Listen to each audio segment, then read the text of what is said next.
So when I'm talking about all of these ways of manipulating photos, really you can listen to me or you don't have to. This is just some advice that I want to impart on you. But this is what works for me. And like I said before, anything that makes it faster to start processing these photos and get them out of your queue and up on the internet or out to your family is a good thing. Whatever you can do to get these out faster and so you can take more photos in the end, that's usually the goal. Or I guess if you want to spend time with your family, but who wants to do that? Okay, so the last piece of advice that I am going to hammer into you, and I really am going to hammer it into you, literally, I have a hammer in my backpack, is that you must back up. It is, if I could make a requirement for this class, I would, because backing up your data is so important. I have so many stories of data that I've backed up. Okay, so here's a good one. So I had a laptop with all that iView Media Pro photos that I mentioned to you, and an external hard drive, like pictured here, that I would plug into the machine and back up every day or every 12 hours or something like that. And I was thinking, okay, I'm set. I have a laptop with all my photos and a backup drive with all my photos. But guess what happened? One day I woke up, I went to turn on my computer, turned it on, the hard drive was dead. And I'm like, okay, it's a little nerve-wracking, but it's not so bad. I have a backup. But it turns out my backup was dead as well. So now, as a result, I did lose some photos. Not a lot. I did lose some photos, but it just was a fluke. And I remember going to the Apple store and because I had an Apple laptop and complaining to them that I needed a new hard drive because it had broken. And they told me, oh, there's no way that both of them could have broken at the same time. It's statistically impossible, but it actually did happen. And so you're playing with fire with hard drives. They're moving parts that are moving very, very quickly, and it's not something that you want to rely on just on having one hard drive. All of your data, all of your important bits of data, including your photos, if those are what are really important to you, you don't want to have them just on one hard drive or even just on 2 hard drives. I would tell you my backup scenario now, but I would embarrass myself with how many hard drives I have. Okay, it's 4. So back up your photos. It's not that expensive to do. Even 500 gigabytes will store a ton of photos, even your really important personal data, maybe even some emails, so on and so forth. And this is pretty cheap. You can even go to Best Buy or any local store and find some relatively cheap hardware to an external drive to store your photos. And if you're truly paranoid, you're going to do more than just store your photos on several external drives. You will also store them in completely different geographical locations as well. Yes, I do this as well. So the reason is that imagine, you know, God forbid, there's some really apocalyptic event in your home. So it burns down, it floods, something like that. It doesn't matter how many external drives you have, you're going to lose all of that data. And you can't store your computer in one of those big fire safes because then it will overheat. So you can't do, so you really, the only way to protect yourself is to have many copies of it in as many places as possible. So there's a variety of online backup solutions. Unfortunately, there's not a great one that I can really recommend right now for you to offload your files onto either the internet or even someplace else. Most of the time, using an offsite backup takes work. So that means you have to do something like, and what I did for a little while was I had 2 external hard drives. I had one plugged into my computer, and then I had one in my car, and I would swap them every so often. And that ended up not working very well because I would never do it, and the hard drive froze or something. So literally, because it was cold outside. So these are things, risks that you take when using the computer, and there's a lot of them in addition to just losing your data, but it's something that you should spend time trying to figure out. Yes? Are the fixed state flash drives more reliable? Theoretically, they're supposed to be. They're supposed to be more reliable from bumps and shocks and that sort of thing because the tolerances on these hard drives are very low. If you're not familiar, there's a spinning platter, and literally less than a hair's width away is a piece of metal that hovers over it, reading the data off of it. And if it gets bumped, then usually that piece of metal can gouge into the hard drive, and there goes some of your data. And so the solid-state drives, which do not have movable parts, are supposed to help with that, and they do have better shock resistance, but they still are prone to failures because they will wear out eventually. They'll have, electrical surges, that sort of thing can also cause them to fail. So they might be more reliable, but I don't have concrete data on that. But still, if you're using one, you should still back up your data. And in fact, it's harder to recover data from a solid-state drive than it is from a hard drive. So if you do have a failure, you're worse off. Okay. So using software tools, you can actually do quite a bit more than just organize your photos. You can also interact with a camera. And so even cameras that are 5 years old have the capability, or many of them have the capability to connect to a laptop computer via a USB cable, and you can control them using software. So using Aperture or using the software that came with your specific camera, you can usually fire the shutters. You can actually click the shutter from afar using your computer. And so I have to say that this sounds to be of limited use, and it is if you for particularly advanced setups, but if you want something that's easy, so for example, you have a studio setup where you need to take a lot of photos of something or someone, and neither your camera nor the computer is moving, this is a very good situation. It's a very good scenario because you can take a photo from your computer, it will automatically be downloaded, and you can see it on your computer right away and be able to make adjustments. And I guarantee that no matter how big the screen is on your camera, it's still not very big. And once you see the photo on your computer screen,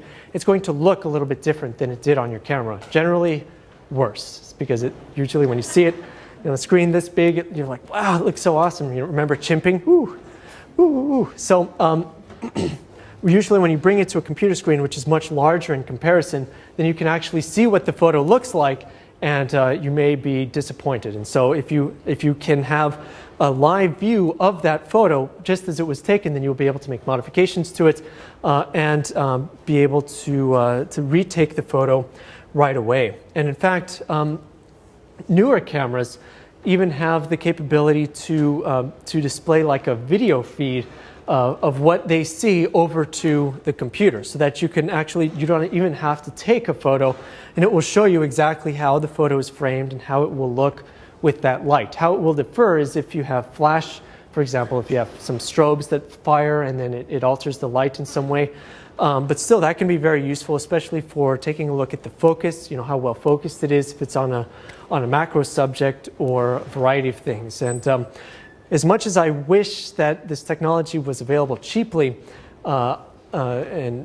it's not really possible yet to do all of this wirelessly. So, well, that's a bit of a white lie. It is possible to do, but it's just exorbitantly expensive to try to transfer or to be able to control your camera wirelessly for now. So if you were thinking that you would connect your camera to your computer and be able to take shots wirelessly so that you can do something crazy like attach your camera to the outside of your car and drive really fast and then take photos, you might have to think again, because you will have to string a long USB cable from the computer over to the camera in order to do that. There do exist so if this interests you, there do exist some piece of hardware, I think it's called iFi or something like that, where they're small SD cards, and most digital SLRs don't actually take SD cards, they take the larger compact flash cards. But if you have a compact digital camera, for example, it most likely takes an SD card. And that has, I believe, some of the iFi SD cards actually have Wi-Fi built into them, and they are, I think, somewhat reasonably priced for what they are, so that you can actually send those photos that you've taken over to your computer remotely or wirelessly once you've taken them. But usually you lose the ability to have that live view that I was talking about before, where you could actually see the screen, or you could actually see what your camera sensor sees on your computer screen while you're manipulating the settings. Okay, so one of the things that we will be talking about, and not really going over much today, but just introducing you to the fact, is that the benefits of RAW files over JPEG are quite numerous, and though there are some disadvantages as well, if you want the highest quality out of a photo, you will generally need to take that photo using the RAW format. And when you take a photo in the RAW format, because it is, as it sounds, sort of the raw data that's come out of the camera, you have a lot more options available to you in terms of manipulation of that photo. And not only do you have these standard sort of controls available to you as part of RAW processing, which include exposure, saturation, brightness, and contrast, but they actually, all of these become much higher quality to adjust when you are using the RAW format.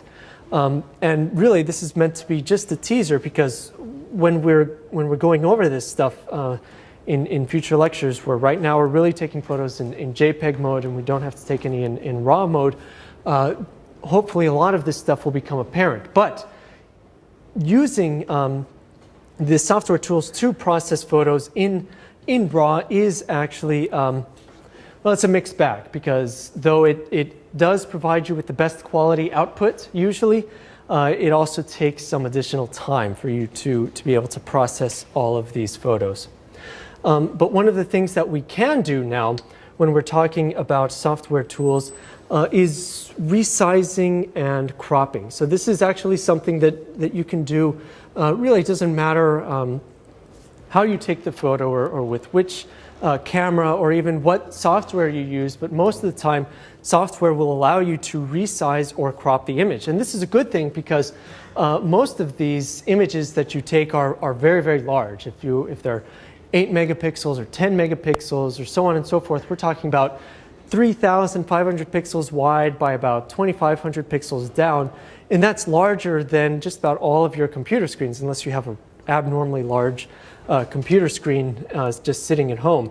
And so when you take these photos, if you were to crop them or resize them, you can actually make them a lot more manageable of a size for you to send not only to your friends and family over email, but also to Flickr, for example. And so if you keep, I think I'm a big fan of keeping the original sized photographs at 100% only available to yourself, and sending out slightly resized versions of those, because then it's a lot easier to prove who the original photo belongs to. If you have the original 100% version of that photo, then it's a lot easier for you to make an argument and say, look, I have this photo in its original resolution, I bet you don't. And you could go, you could combat any sort of copyright issues that you might be able to come across. Of course, it's not tested, but it might actually work, I think. And so, but it has the side benefit not only of that, but also, like I said, because we're dealing with monitors that are